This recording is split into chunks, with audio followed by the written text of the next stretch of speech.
Everyone laughed when a bankrupt millionaire adopted a homeless girl. Then he learns she's a genius. Before we dive into the story, drop a comment below and tell us where you're watching from. Enjoy the story. The phone rang sharply through the empty living room. An old iPhone with a cracked screen vibrated furiously on the scratched wooden table. Outside, the New York sunset bled across the skyline, as if the city were catching fire from the horizon. Nathaniel Brooks didn't move. He sat in a worn-out recliner, staring blankly as though he could see through the wall in front of him. One arm dangled loosely over his bony knees. He wore a faded gray t-shirt and wrinkled pants, clothes he wouldn't have given a second glance back in a life he used to live. Ding! An email popped up. Nathaniel glanced at the battered laptop. Subject line: Brooks and Vance officially transferred to the control of Elliot Vance. A dry, brittle laugh escaped his throat, not out of humor but bitterness. He had built that empire from nothing, side by side with his best friend.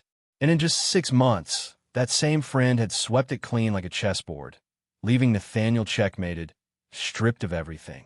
30 years ago, Nathaniel Brooks was a living legend. A former soldier turned Wall Street wizard. He could have had it all: a log cabin in Vermont, a villa in the Hamptons, or a penthouse on the 80th floor of a Manhattan high-rise. He chose all three. But on this fateful afternoon, he sat in a $600 a month rental in Queens. Alone. No wife. No kids. No dog or cat. Just him and the echo of his own breathing in the dark. Flashback. The shareholders don't trust your leadership anymore, Nate. We need someone else. And who are you in this story, Elliot? The kid I pulled out of that foster home. I'm the one making sure Brooks and Vance doesn't go down with the ship. You're just a ghost from the past. Nathaniel had closed the boardroom door in silence. He hadn't slept for days. The pillow of what once was felt like a blade now, shredding his thoughts. Had 30 years all been an illusion of self-worth? Had he chased numbers so blindly he'd forgotten the people behind them? The day he sold his father's old Patek Philippe, the pawn shop clerk hummed gently and said, "Never thought I'd see a man like you walk into my shop." Nathaniel just smiled, sliding the box across the counter. Life has a funny way of catching up with you, right when you think you've outrun it. That same afternoon, something unexpected happened. On a chilly autumn sidewalk, a little girl in an oversized sweatshirt sat cross-legged, folding paper cranes. Other kids passed by, eyes glazed over, indifferent. Nathaniel stopped. She looked up, eyes deeper than her age, as if reading straight into the cracks of his soul. "You dropped your feelings back there," she said, pointing calmly behind him, her voice oddly composed for someone so small. Nathaniel burst out laughing, genuinely, for the first time in weeks. In that moment, as he looked back at her, he had no idea that this child, this quiet girl with paper cranes, was about to change everything. Her name was Lila. The quiet tapping of a barista's nails against the cafe register echoed in the corner of the small shop. The glass windows shuddered slightly as the wind howled down the street. Though it was late afternoon, the gray sky pressed heavily over the old buildings. Power lines tangled like scribbled words, and leaves scattered like brittle pages across the sidewalk. Nathaniel Brooks sat still in a worn leather chair at a small cafe near Chicago's Central Station.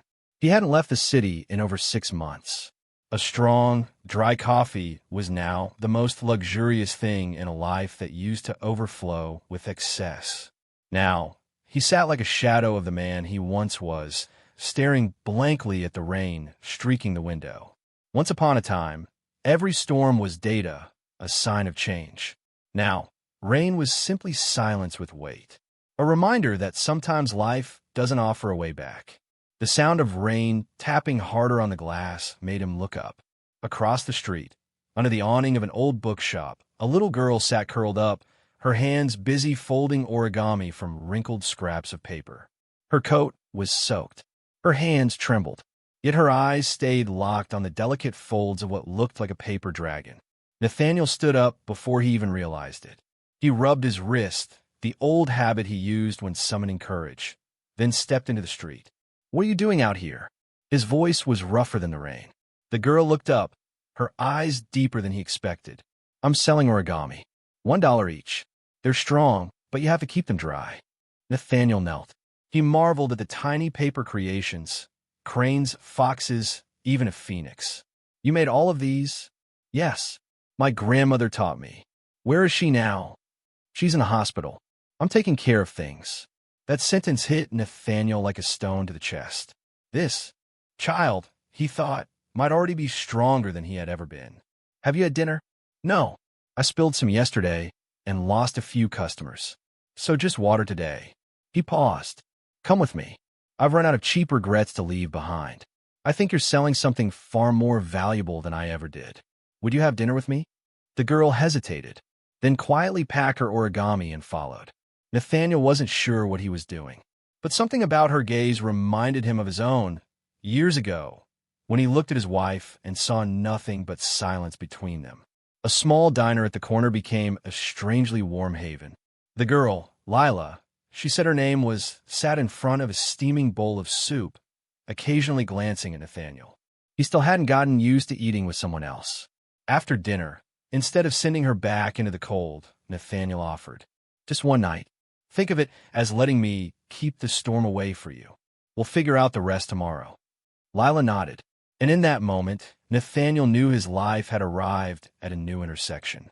This wasn't about reclaiming his legacy or chasing a comeback. This was about a pair of small hands, trembling but precise, folding hope into every paper wing and offering him a different kind of future. For the first time in months, winter didn't feel unbearable. Maybe in a small apartment lit by soft yellow light, a new road was quietly beginning. The uniquely extraordinary child. The morning after Nathaniel brought Lila home, he woke up to the faint scent of herbal tea drifting from a kitchen. For a fleeting second, he thought he was dreaming. It had to be some side effect of the stories he'd read the night before, about redemption, loneliness, and the kind of gaze only a forgotten child could carry. But it wasn't a dream. There she was, seated at the kitchen table, her messy hair falling over one small shoulder, a spoon gently swirling in a mug that looked too big for her little hand. You're up early, he said, yawning as he walked over. Lila shrugged. I'm not used to sleeping in. Staying still too long isn't safe in dangerous environments. Nathaniel froze. The way she said dangerous environments, so matter-of-fact, like reciting a line from a textbook, tightened something in his chest. How long have you been on your own? He asked quietly. Almost a year. Since Grandma went into the hospital. Nathaniel sat down on the floor, poured himself some tea. In that moment, even his breathing seemed quieter. Lila wasn't just a homeless child. She knew how to live, how to adapt, how to observe. Things that even seasoned executives like himself hadn't truly mastered in over 30 years of leading companies. Later that morning, they stopped at a small diner. Nathaniel ordered pancakes. Lila asked for over-easy eggs. While they waited, she pulled a ballpoint pen from her worn backpack and began drawing on a napkin. Nathaniel only noticed when the food arrived. He leaned over and froze. It wasn't scribbles or doodles. Lila had written out a series of equations, a basic logistics optimization system. Where'd you learn this? He asked. She looked up. I like numbers.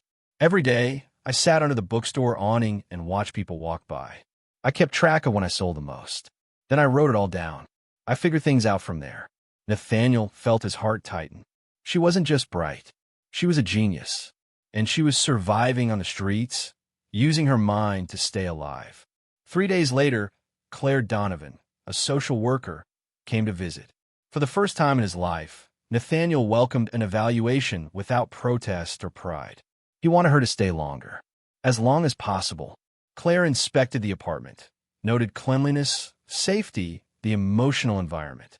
Finally, she said, I'll file a report with the court to consider temporary guardianship. Lila looked at Nathaniel, and her eyes glimmered with something rare, trust. And that night, as wind howled outside and she breathed softly in her sleep, Nathaniel realized something simple but true. He didn't just want to be her guardian.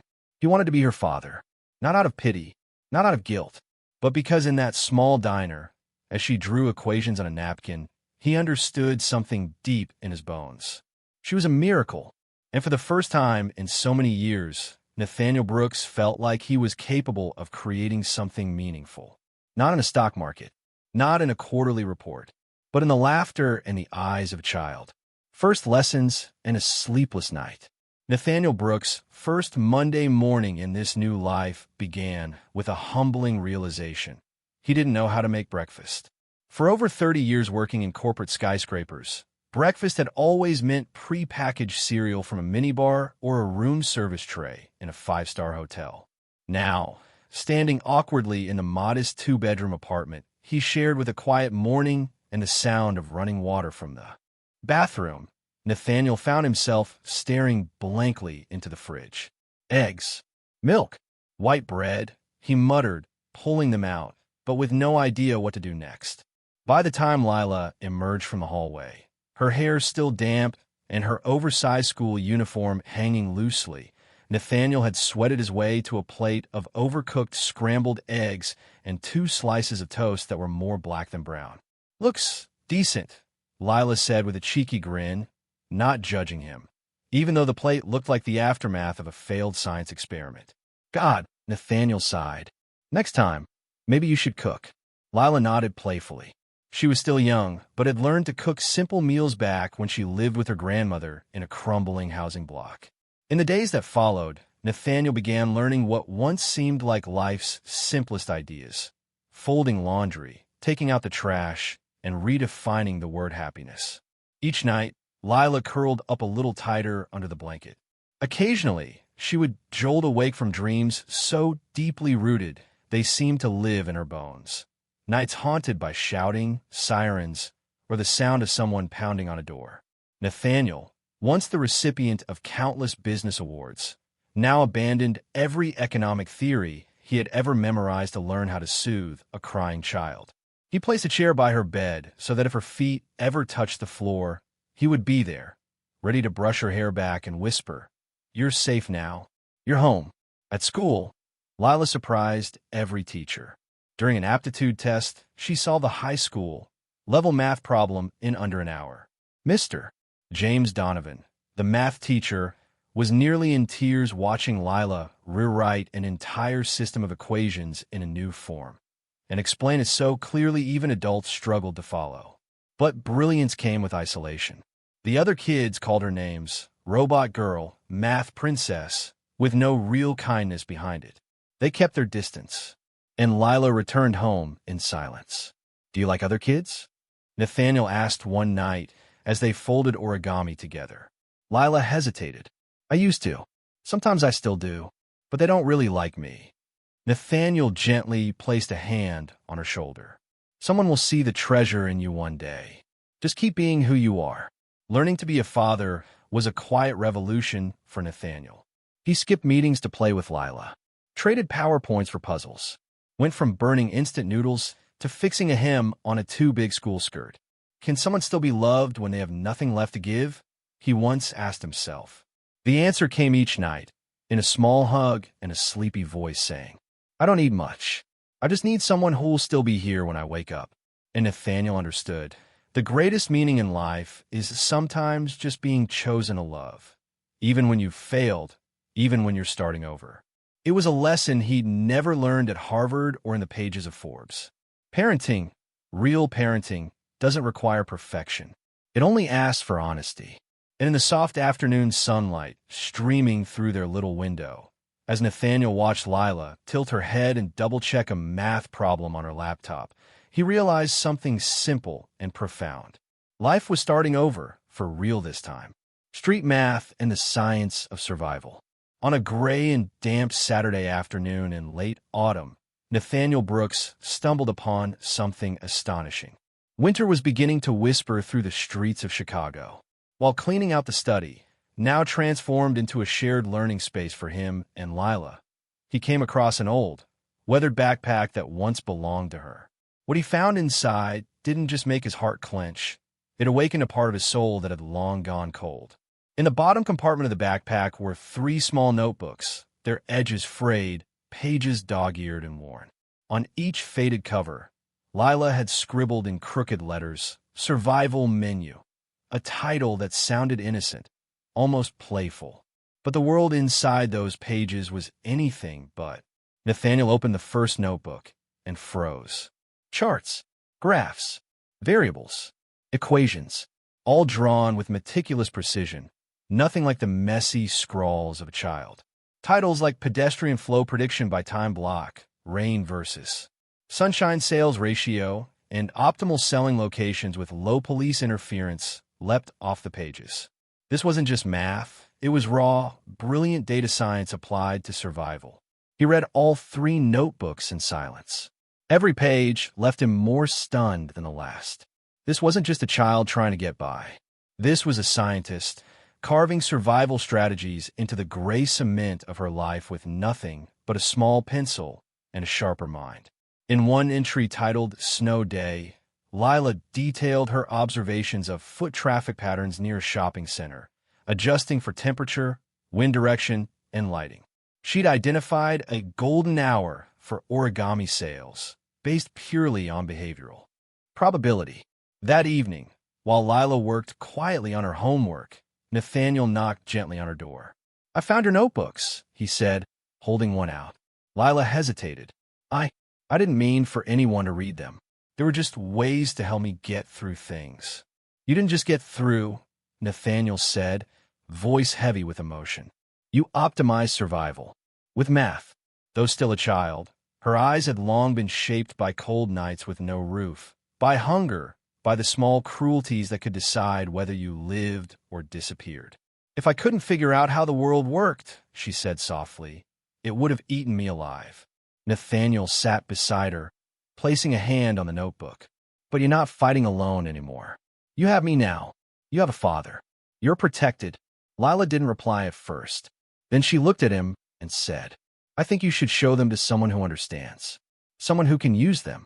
"Use them," he asked, "to stop bad things. Money moves in patterns too, right? Just like people.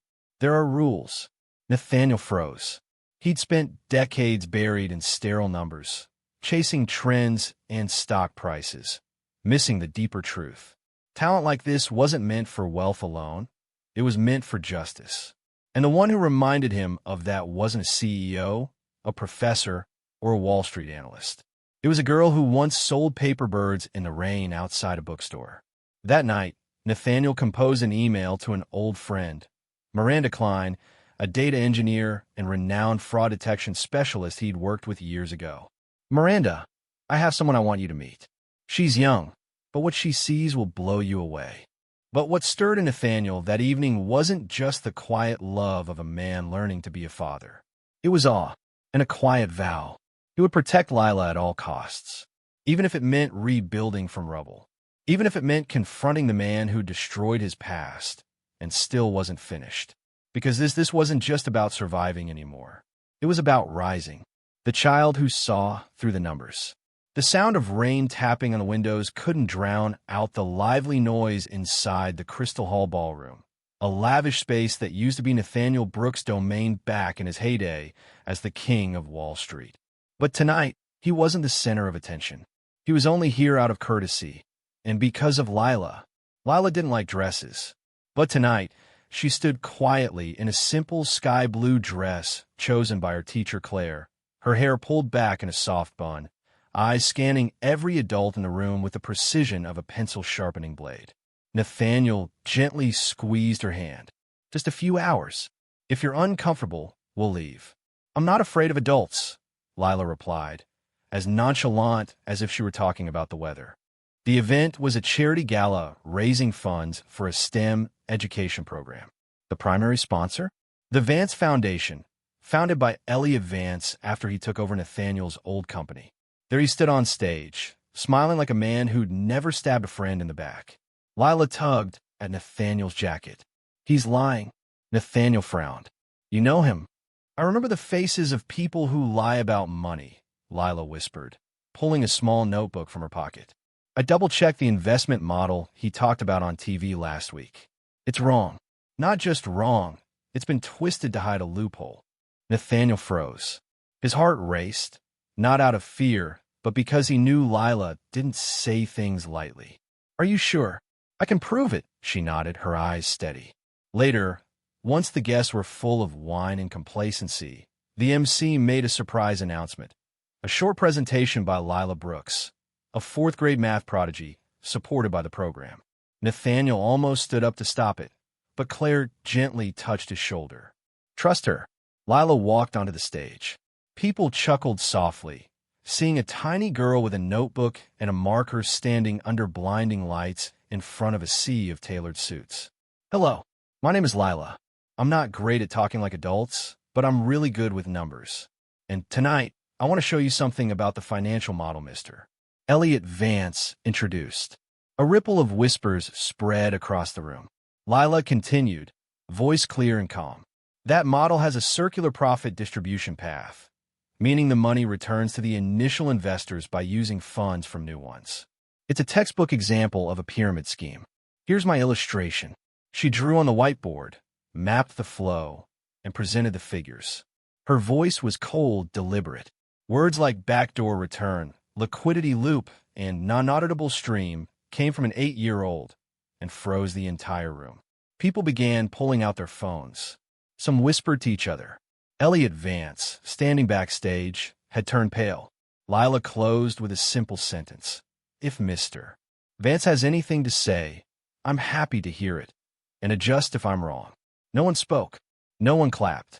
There was only the silence of grown-ups being unmasked by a child. That night, as Nathaniel and Lila walked home, a black car with no plates followed them for several blocks. Nathaniel wasn't easily intimidated, but he knew this wouldn't end quietly. You okay? He asked as they stepped into their apartment building's elevator. Lila yawned. He's mad, but the truth is still the truth, even if people don't like it. Nathaniel looked at her, tired but unwavering. He had never seen courage like that, not even in his most seasoned business partners. The next morning, Lila Brooks was on the front page of a niche financial blog.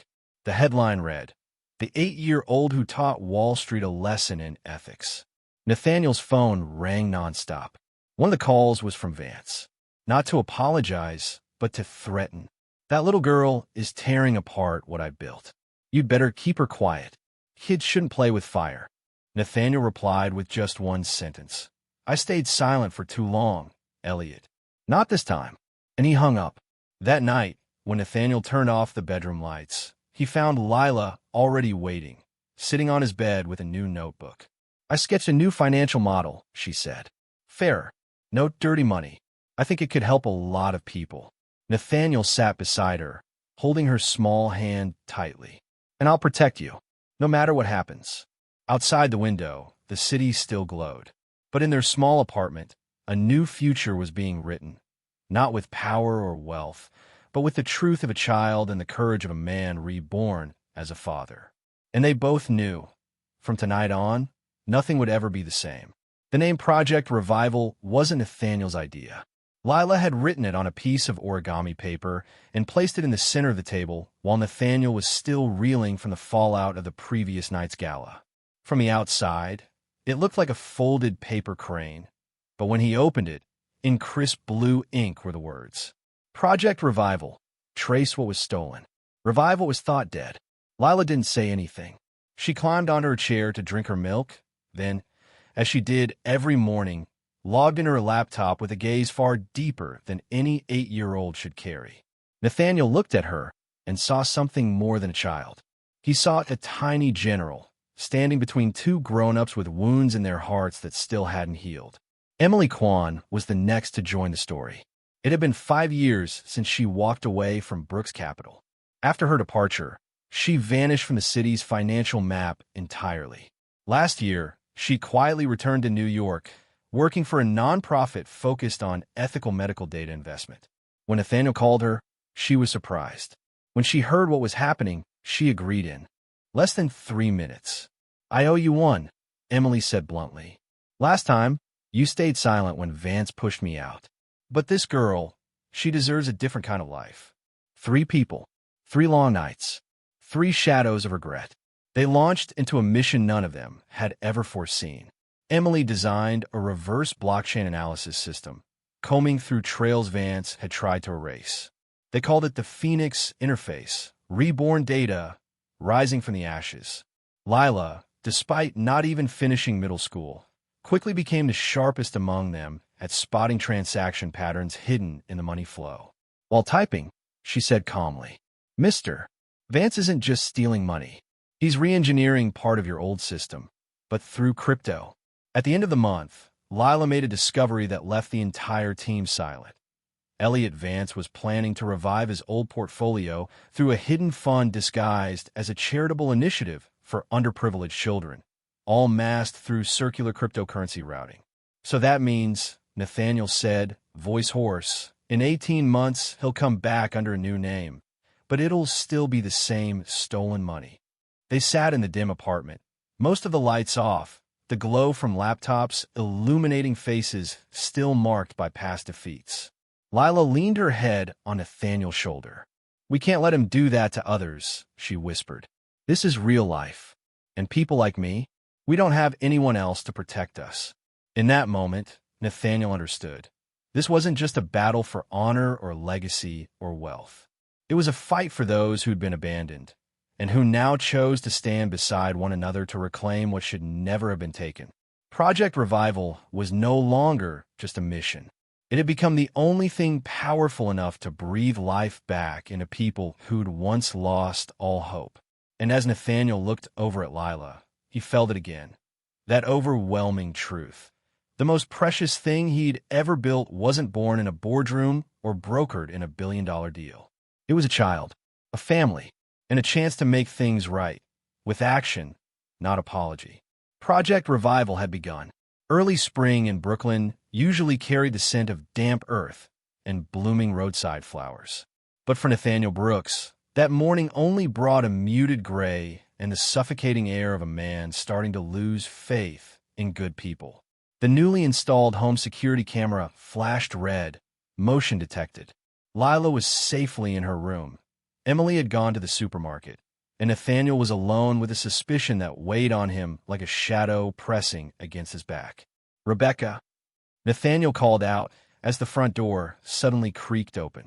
The sharp click of high heels echoed on the wooden floor, followed by a familiar and unsettling face. "I just came to check on Lila," Rebecca Strauss said softly, but her eyes refused to meet his. Nathaniel's mind raced. They had trusted each other throughout the custody battle for Lila. Rebecca had stood by him when the situation was murky, when no one believed that a 59-year-old man who once lived off Wall Street profits could become a father. But today, her voice wasn't the same. Her tone too casual, her gaze too evasive, tells Nathaniel had never seen before. He pretended to invite her into the kitchen for tea. The silence by the kettle felt thick enough to choke on. Nathaniel began the conversation casually. "You know, Lila still talks about the day her biological parents might come back. She once asked me if I'd be sad if that happened." Rebecca shifted uncomfortably. "You've become her father, Nathaniel. No matter what happens, you've done something most people wouldn't even attempt. There are a lot of things you've done too, haven't you?" he asked, locking eyes with her. She flinched. "What are you implying?" He placed a USB stick on the table. "We installed a location tracker. Lila's laptop was breached 2 weeks ago, and the only person who entered this house when no one else was home was you." Rebecca's face twisted like a thief caught in the act. She bit her lip, struggling to stay composed. "I didn't mean to lie. They came to my house. They threatened me. Said they'd wipe a past case clean if I stayed close to you." Silence. Only the ticking of the wall clock filled the room, marking each beat of Nathaniel's deepening disappointment. Finally, he spoke. Calm, measured. "You did wrong, but that doesn't mean you had to cover it up. If you waited until Vance knocked on your door, there'd be no one left standing." He escorted Rebecca out without shouting. No need for rage. No need for revenge. Because at that moment, the only thing that mattered was not who had betrayed him, but who was still willing to stand for a child who deserved protection. That night, Nathaniel, Lila, and Emily created a new security system, splitting the data across 3 separate platforms, triple encrypted, linked only through offline servers. They had cut off one dangerous link, but inside Nathaniel, a small fracture remained. Some people stay, but they no longer sit at the same table of trust. And the war to expose Elliot Vance had only truly begun. Autumn afternoons in San Francisco often arrived with a damp chill from the bay, carrying the scent of salt and a quiet sense of time. Inside the grand conference hall of the Fairmont building, the stage lights were already glowing, casting concentric circles onto the polished floor. Before an audience of hundreds, CEOs, financial experts, and high-profile investors, Nathaniel Brooks stepped forward. Wearing a gray suit that wasn't new but pressed with care, he stood like a shadow that had learned to rise again. "Today," Nathaniel began, his voice steady and warm, "I want to tell you a story. About numbers, yes, but more importantly, about people." The room fell silent. Behind him, the screen flickered to life. Charts showing extraordinary growth, spiking curves, and cold, dazzling data. "We become drunk on beautiful numbers," he continued. "But has anyone stopped to ask, are they even real?" In the very back row, Lila sat gripping a small leather notebook. She knew this wasn't just a presentation, it was a reckoning, a declaration of truth. "I trusted Elliot Vance for over 30 years, Nathaniel went on. "He was a partner, a friend, until I started noticing discrepancies, misaligned reports, recursive data loops, and the manipulated valuation of a supposedly dormant fund." The screen changed again. Code written in Python. Logarithmic trends. Correlation matrices. Lila recognized it. It was part of the system she and Emily Kwan had built. Then Nathaniel paused. "I'm not a mathematician," he admitted, looking out across the crowd. "I just knew something was wrong. I didn't have the proof." That's when Lila stood up. In the thick silence of the conference hall, a 9-year-old girl made her way to the stage, holding an iPad and a hand-drawn chart. Executives, VPs, men in $1,000 suits, all watched her. "Excuse me," Lila said, her voice calm, "but this chart is incorrect." Gasps rippled through the crowd. Nathaniel chuckled softly. "That's why I brought her." Lila held up her chart and pointed to the inconsistencies. For 3 consecutive months, returns mysteriously spiked on an inactive portfolio. That only happens when someone manipulates the data to simulate artificial growth. The murmurs swelled. Then Elliot Vance stood up. "Well, enjoy the theater," he sneered. "But she's just a child, pulling stunts with reverse-sorted data." Lila didn't flinch.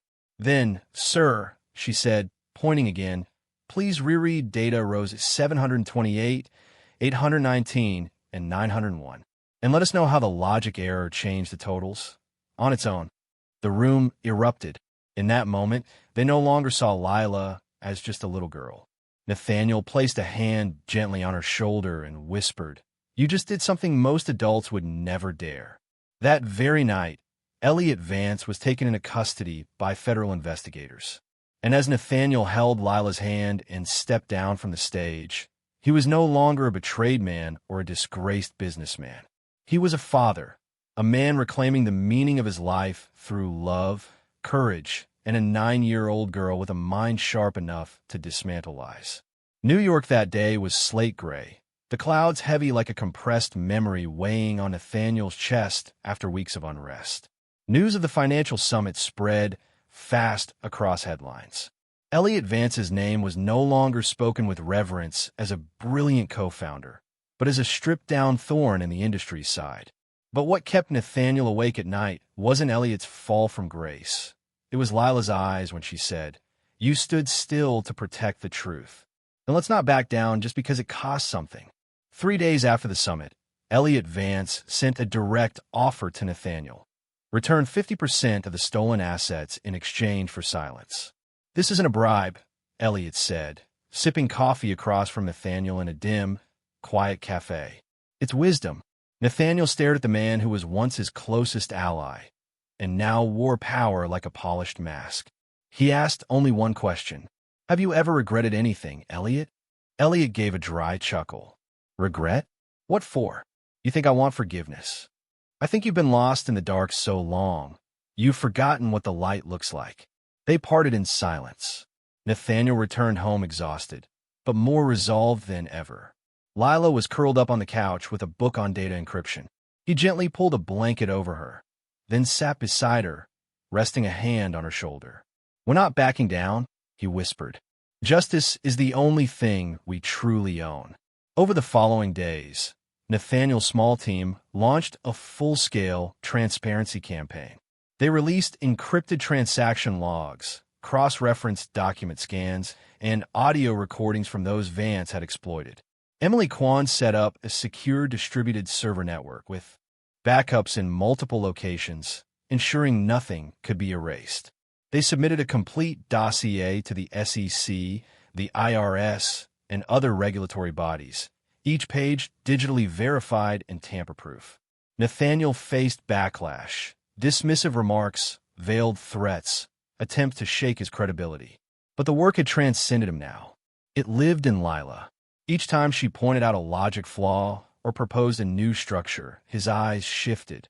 This time not from fear or shame, but faith. At the final press conference, when a reporter asked, "Why didn't you just take a partial settlement and move on?" Lila looked straight into the camera and answered, "Justice isn't a painting on the wall. It's something you live for, and no one should sell belief for half price." Nathaniel stood just behind her, a quiet hand resting on her shoulder. In that moment, he no longer saw himself as a man betrayed or broken. He saw himself as a father, walking beside his daughter through the storm, holding up a light for the world to see. As dusk settled, the New York sky was coated in a layer of ashen gray. In Nathaniel Brooks' chest, a restless ache stirred again. The righteous fight he and Lila had waged was now under assault, tainted by Elliot Vance's dirty tactics. Fake news flooded social media. The first post showed a doctored image of Lila, shared from an anonymous account. The caption read, "Child prodigy or puppet in a scheme?" Nathaniel gripped his coffee cup like he might crush it. Across the table, Lila sat quietly, reading. Her eyes no longer held fear. Instead, they gleamed with calm resolve, like a girl growing up faster than time would normally allow. "Do I have permission to respond?" she asked. Nathaniel looked up, startled. "You've always told me. We never stay silent in the face of truth. If we do, we don't deserve to be trusted. Honest. Steady." It wasn't how an 8-year-old should speak, but Lila wasn't just a child anymore. She was a brilliant soul forged in hardship. That afternoon, Nathaniel met with Emily Kwan and Claire Donovan, his unwavering allies. Together, they decided to release the encrypted files exposing Vance's fake philanthropic funds. But danger arrived before the truth could surface.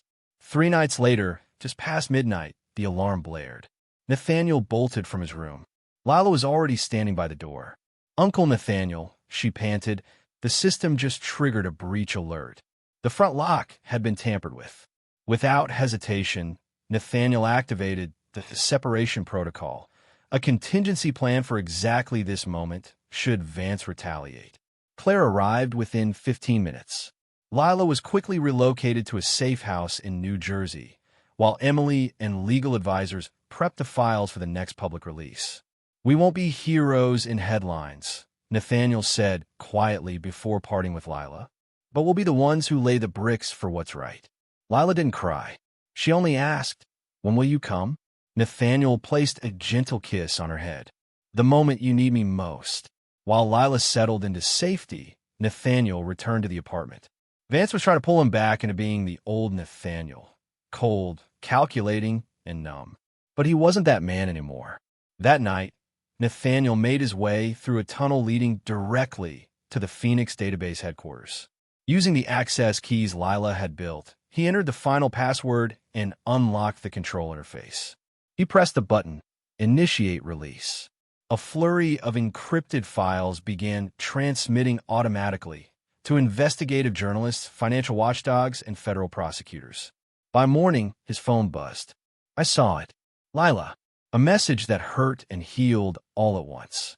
Vance might have money. He might have media connections. But Nathaniel had something Elliot never understood. Real love. For the first time in years, Nathaniel opened the window wide, inhaled deeply, and felt something close to belief.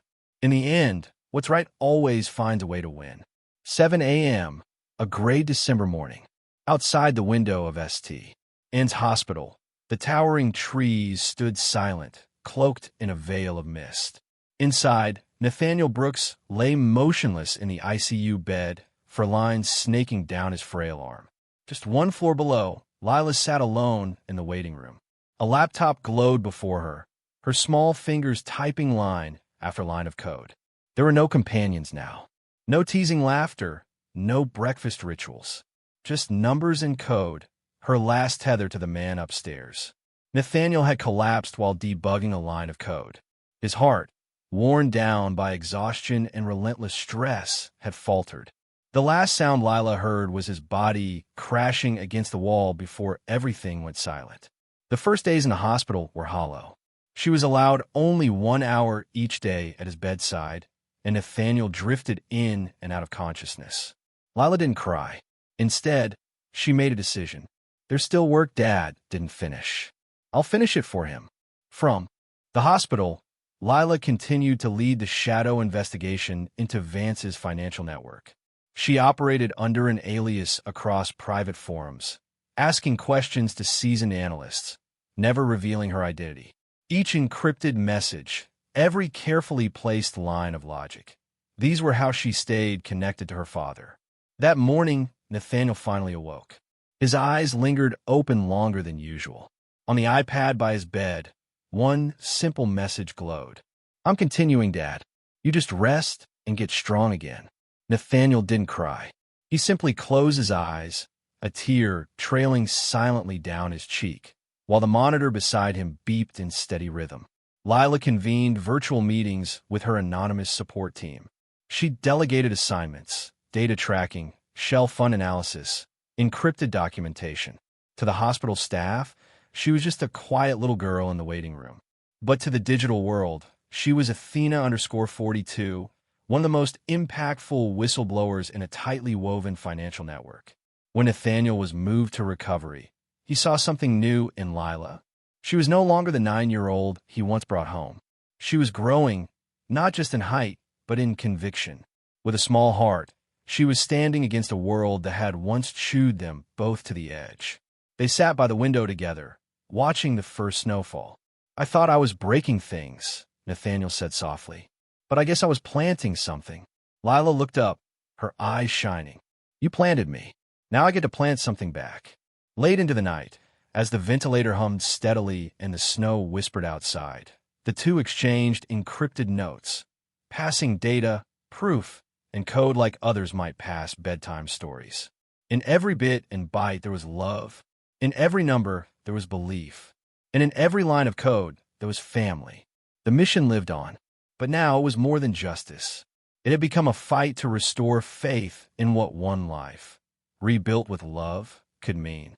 Nathaniel was no longer a CEO, no longer a fallen man.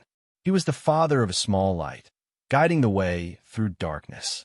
And Lila, though not yet grown by age, was becoming the torchbearer of something far greater than revenge or redemption.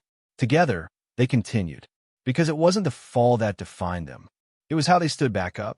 Early morning at the hospital, Nathaniel Brooks awoke from his stroke, his voice faint, his steps slow and cautious. He exhaled deeply as he gazed through the misted fall window, looking down from the high-rise onto a city shifting beneath the morning fog. Deep inside, he knew this fragile miracle of survival was not just a second chance at life. It was his final opportunity to make things right. Lila was no longer the wandering child from that rainy day. While Nathaniel had been in the hospital, she had become the heart of the team, both the driving force and the hidden operator behind the glowing screens no one else could see. The lines of code and blinking commands on her laptop in the hospital corner weren't just digital logic. They were love letters in a language only a father and daughter shared. Emily Kwan sat beside Nathaniel's bed, gently holding his hand. Lila's ready, she whispered. Nathaniel, it's time to deliver the final blow. Outside, across anonymous blockchain nodes, Project Revival went fully live. The tracing algorithm was decentralized, unremovable, unstoppable. It was the work of hands that once trembled under the awning of a used bookstore, the gift of a girl who had learned to survive with math before she had even learned to dream. As Elliot Vance made his last desperate media appearance to dispel the growing storm, the timeline broke open.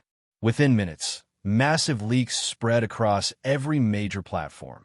Shell companies routed through tax havens, hidden beneficiary names, schematics linked to phantom financial entities. Everyone saw everything at the same time. There was no escape left. Live television cut out, just as Vance was taken into custody. Back in the hospital, Nathaniel didn't need the news to know. He saw it in the soft, victorious smile on Lila's face at his bedside. "Congratulations," she whispered. "You're no longer the man who fell. You're the man who protected me." Nearly $5 billion was recovered, reallocated to hundreds of victims and emergency relief funds. Within 6 months, the early financial warning system, co-founded by Lila, Emily, and a group of experts, was deployed nationwide. In a live interview, when a reporter asked Lila how it felt to be the spark of a financial oversight revolution, she replied quietly, "I just wanted Dad to live long enough to taste coffee I made for him myself." That afternoon, in their new apartment overlooking Central Park, Nathaniel sat at the kitchen bar, watching Lila measure flour by the stove. No more million-dollar contracts, just a plate of pancakes and a girl humming softly as she cooked. And he knew this was the legacy. And the story wasn't over. There were still people waiting to be seen, truths yet to be uncovered. But Nathaniel was no longer walking alone, because beside him was Lila, a little genius with a heart full of scars, and a father who, at last, had learned how to love. One spring morning, as the sun rose gently over East Bridge and the street corners were just beginning to stir, Nathaniel Brooks walked slowly across the cobblestone path. The old awning of the used bookstore, where he had first met Lila in the rain a year ago, had since become a modest 2-story building bearing a humble sign, Brooks Foundation for Talented Youths. Lila sat on the front steps, a large backpack resting beneath her legs. In her hands, she folded a piece of origami paper into what looked like a tiny, slanted roof house. Nathaniel approached, his smile touched with something wistful. "The old awning, it's busier now." Lila looked up, her eyes clear. "I chose this spot to greet visitors. It's close to the sidewalk, close to the memories." Inside the building, the air was alive with youthful chatter. Everyone had a purpose. Laptops and cables draped across desks. Shelves were stacked high with books. One wall displayed hand-drawn artwork from gifted children across the country. Under each picture was a short story. One read, "I used to feel invisible. Now I know I'm not alone." Nathaniel didn't need to ask a thing. He could see it in the details. Lila was growing not just into a mathematician, but into the builder of an entire ecosystem of hope. That evening, they sat together on a stone bench in the garden out back. The breeze was gentle, and the house lights flickered softly through the leaves. "What do you think of your life?" Lila asked calmly. "After all these years." Nathaniel paused. "I think I got a lot of things wrong. But none of that matters as much as getting the direction right from here." Lila leaned in, resting her head on his shoulder. "I used to think I was zero in every equation, but now I think maybe I'm the starting point." Brooks Foundation wasn't just a center. It became a home, a family, a place for children like Lila once was to learn they were never leftovers or mistakes. Nathaniel and Lila hadn't rebuilt a financial empire. They'd built something deeper, a living reminder that love, trust, and purpose are the only things that truly endure. The files on gifted children kept growing. A 12-year-old girl was designing a robot to find landmines. A Vietnamese-American girl had programmed her own AI chatbot. Each one was a brilliant mind once locked out because of poverty or prejudice. But like Lila, they had found a different path now. Before leaving the foundation that day, Nathaniel turned back for one last look at the old bookstore corner. He placed a warm hand on Lila's shoulder. "You know," he said, voice low and full, "this awning, it lived in my heart long before I met you. Now, it's become a real home." Lila said nothing at first. She simply held his hand and quietly hummed, "Can we go home now, Dad?" He nodded. "Yes, sweetheart. Let's go home." And in the calm of that afternoon, in a building born of conscience and heartache, something true had finally been found. A family, a love, and the courage to believe in life again. A spring morning, In the quiet halls of the Brooks Foundation headquarters, Nathaniel Brooks stood silently by the tall window. Gentle sunlight cast a soft glow across his face. Older now, lined with time, yet his eyes shone with renewed life. In his hands was a draft budget outlining new initiatives to fund classical math centers in New Orleans, Santa Fe, and the South Bronx. Each center would be led by former underprivileged students, young prodigies, the next generation's Lila. Footsteps echoed softly behind him as Lila approached, laptop in one arm, a stack of papers in the other. She was 10 now, taller, leaner, her eyes still holding that penetrating gaze, but now tempered by kindness and the courage to open doors. "The second version of Project Hawk is almost ready," she said with quiet excitement. "I built a way to evaluate dual time variables, tracking both family volatility and academic performance. We'll be able to identify future mathematicians, even if they're growing up in shelters or refugee camps." Nathaniel set the draft down, walked over, and placed a hand on her shoulder. "You're not just finding numbers, sweetheart. You're rewriting the future for kids like you." Lila stood still, her mind drifting back to those winter nights outside the old bookstore, nights without blankets, train tickets clutched in cold hands, slipping through station crowds. How far we've come, she thought. That afternoon, they visited a local public middle school to introduce a scaled-down version of Hawk for teachers. The room was packed. Lila presented modestly, but each sentence revealed the mind of someone well beyond her years. Afterward, a young teacher approached Nathaniel. "I've read about the Brooks Foundation," she said.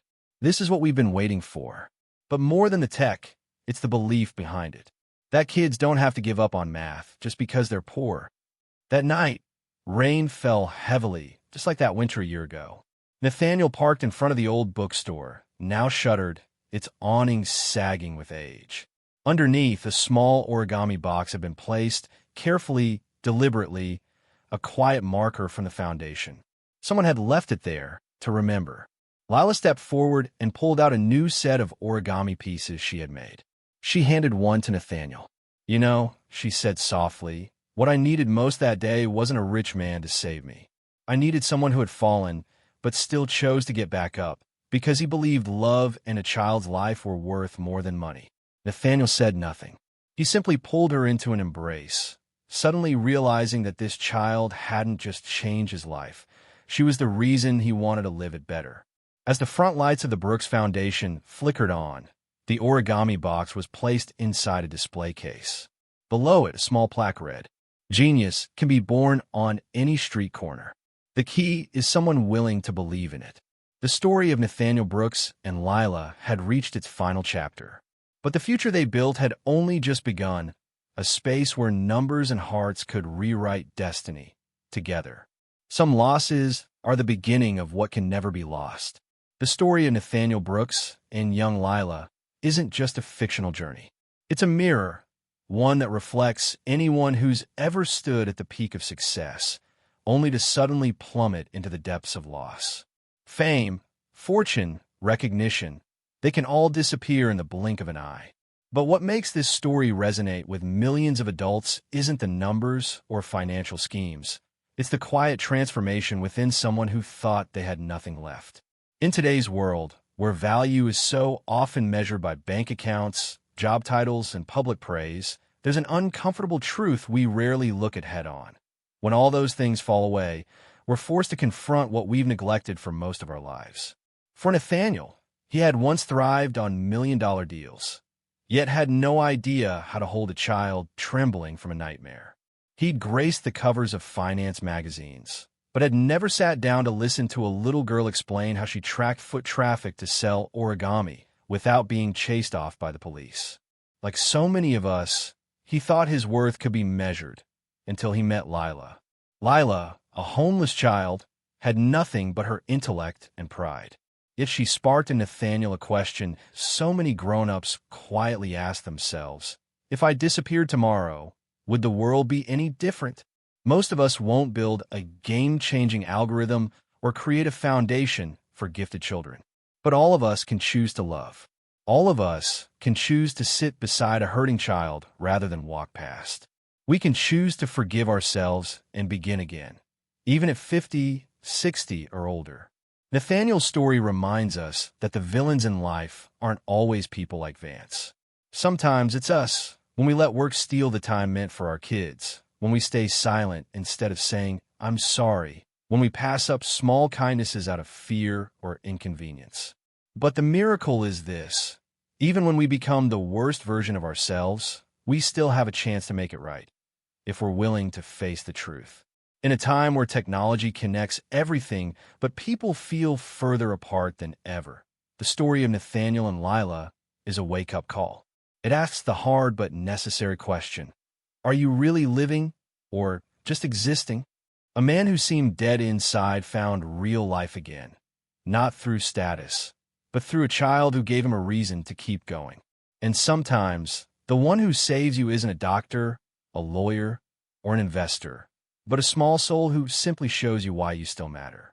There's no formula for redemption, but one constant in every redemptive journey is sincerity.